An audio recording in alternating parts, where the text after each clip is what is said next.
Part 2 of this series was going to be an exploration of the significance of NIST's admission that World Trade Center Building 7 underwent a period of freefall acceleration. That'll have to wait for Part 3. After suggesting in Part 1 of this video that John Gross's method for determining the time of fall might constitute dry labbing, in other words, falsifying measurements to support a predetermined outcome, I got curious to know exactly what event he picked to start the clock. The measurement is a little tedious, but the result is very significant. That's often the way it is in science, so stay with me on this one. Let's start with John Gross's explanation of how he determined the time of fall. By the way, you might recall this was not the question he was asked, but it is the answer he gave. Our calculation was based on the amount of time from the top of the parapet to fall till it disappeared from view between the two buildings seen in the video. That time was established from the video by a single frame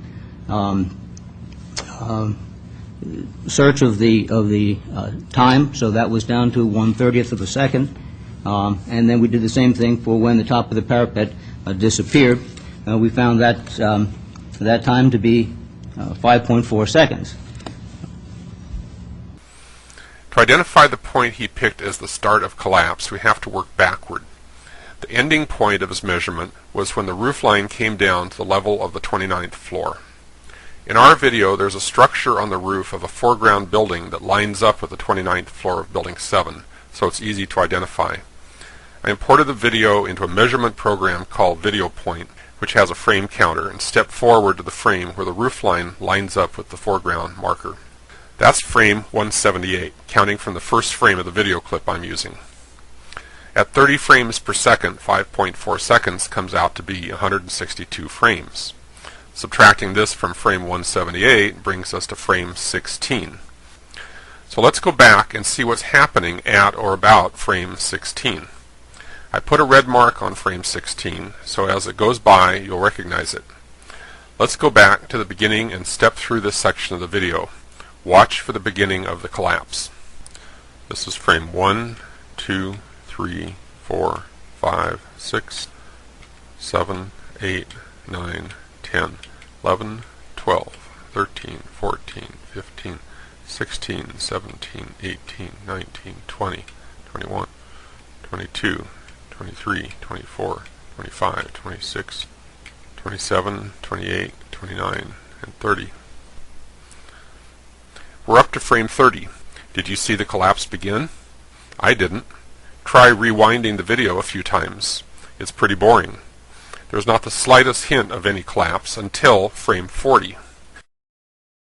40, 41, 42, 43, 44, 45, 46, 47, 48, 49, 50, 51, 52, 53, 54, 55, 56, 57, 58, 59, 60, 61, 62, 63, 64, 65, 66, 67, 68, 69, 70.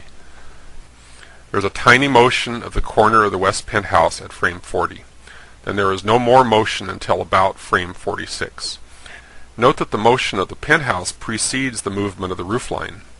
There is no measurable movement of the roofline until frame 46. That's a full second beyond frame 16. Even then, there isn't any progressive ongoing movement of the roofline until about frame 60. By then we're back to just over 3.9 seconds of collapse time, or in other words, the onset of freefall. The only rationale I can see for choosing frame 16 to start the clock is to make the measurement come out to exactly 5.4 seconds, to agree with the prediction of NIST's collapse model. But what if I'm wrong? What if they did see some tiny movement on a clearer version of the video? That tiny movement, whatever it might have been, did not last.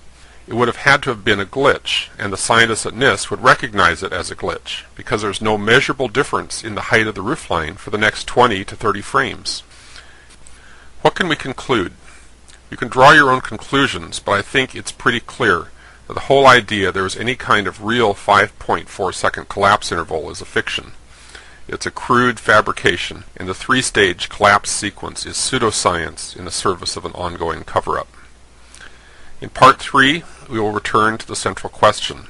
In conceding freefall, what has NIST actually admitted?